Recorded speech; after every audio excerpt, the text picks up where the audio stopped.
Hey everyone, welcome back to your weekly Toronto real estate market update. Over the past several months, there have been speculations as to whether or not the Canadian real estate market was going to come crashing. But after seeing positive signs of market activity over the past several weeks, then I gotta say that the city is proving to be very resilient. And I'm going to share with you why I have full confidence in the Toronto real estate market coming right up.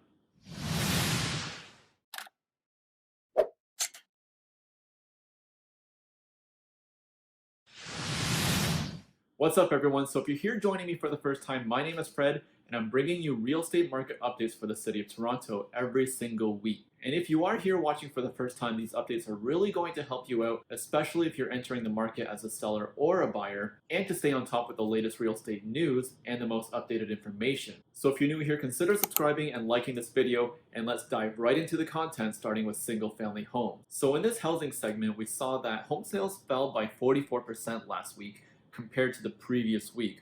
Although I think this can actually go up as more MLS data gets updated throughout the week. And what I thought was interesting was that we saw a similar drop in home sales at this time last year.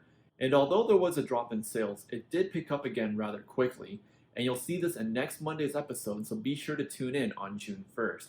In fact, if these home sales numbers are expected to go up once all sales transactions are updated, then that would make 6 consecutive weeks of consistent growth in sales during this pandemic. And to me, that's a strong sign of the Toronto real estate market recovering. But this doesn't mean that we're going to see a strong summer real estate market, because it's still too early to tell. Because what if the updated numbers don't make any difference and sales really did fall by 44%? In fact, there could be good reason for this, because just 2 months ago, Premier Doug Ford announced a state of emergency in Ontario, locking down the entire province on March 17th. And just 1 week earlier, home sales peaked at 359 transactions during that week, the highest we've seen all year. And a typical transaction takes about 30 to 60 days to close, placing them with a closing date of May 23rd, which was this past weekend. So anyone that was looking to buy a home during that week would have likely already settled into a new place by now, which would explain why there was a 44% drop in sales, considering that that pool of buyers are now out of the market. But this is still only one side of the picture, and we need to consider what's been going on with home prices. Despite home sales possibly falling by as much as 44%, Toronto's weekly average home price didn't actually change much since the previous week, and it's now at $1.3 million. And you can see that we're starting to surpass what was going on last year. This is a huge contrast to what we were seeing over the past 5 weeks, when home prices came down to levels lower than last year, which is also the time that a potential buyer's down payment had more value in the real estate market, given that market prices were also down. So if you purchased a home during that time, then not only did you likely get a good deal on your home, but you also likely got to take advantage of a low mortgage rate, which are as low as 2.19%, depending of course which lender you go with and your financial circumstances. In fact, since home prices have been rising over the past 5 weeks, a lot of buyers are now turning to the condo market, which is known to be the more affordable housing option in the city. And if you're gaining value from this video, hit the like button, because it helps share the video with others who might be looking to learn more about the housing market or the condo market. In fact, we're seeing a lot of similarities in the condo market. Condo sales are down for the second week in a row, which once again could either be because of the delay with the updated transactions in MLS, or because the sellers who sold their homes pre-COVID-19 have now settled into their new home. So here's the same drop in sales similar to other home types, and you can see what happened to the market during this time in next Monday's episode. Because I'm expecting condo transactions to go up now that we're getting into warmer weather, and lockdown measures are also being loosened up. In fact, condo prices have also been on their way back up over the past 5 weeks. Condos sold last week for an average price of $690,000, up another 4% from the previous week, which is also the highest weekly average price we saw in all of 2019. So even though the pandemic brought down home sales and prices,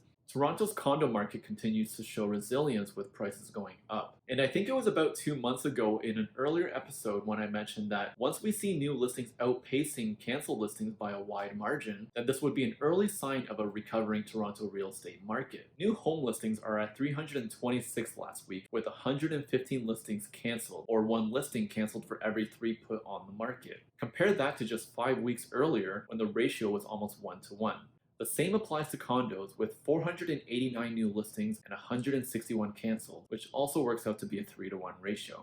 Even cities like Ottawa and Vancouver are starting to experience higher prices and shorter days on the market, which means less time for them to sell their homes. They're also being identified as a seller's market, which is a common trait of a spring real estate market and caused by a low supply and high demand, which also drives the home prices up. And here in Toronto, we're also starting to see more multiple offer situations, with as many as 2 to 3 offers on every single listing. So the competition in the market is actually increasing as more buyers re-enter the market. The biggest takeaway is that a lot of buyers and sellers are now regaining confidence in the real estate market. And this level of confidence was made evident when 850 Toronto parks were reopened and Trinity Bellwoods went from looking like this during the early weeks of the pandemic to looking like this on Saturday, May 23rd this past weekend, which almost makes it seem like there was no pandemic at all, and people are very eager to have things return to normal. But let me know what you think. Tell me in the comments section below if you think that the real estate market will take its time to pick up again, or if it's going to pick up very quickly while things are slowly returning back to normal. And also hit the like button if you're gaining value from this video, because we put out a lot of updates every Monday. And in today's episode, we saw that home sales were rising over the past few weeks, but also might be coming down now. And we'll have to wait at least another week to understand if the 44% drop in sales is in fact accurate. But regardless of whether or not home sales are falling, prices for single-family homes and condos are rising. And they're on track to exceed the home prices of 2019, even with the pandemic hitting the housing market. We also saw that new home listings are 3-to-1 in ratio to canceled listings, which is a sign of a recovering market as buyers and sellers regain confidence. And this is information that's changing every single week, so if you actually want to stay updated with what's going on in the Toronto real estate market, new episodes are out every single Monday. And you can subscribe to my channel to stay in touch and also watch the full playlist in the card, which I'll link up top. I'll also put the link in the description below, and I'll see you guys next Monday. Thanks for watching.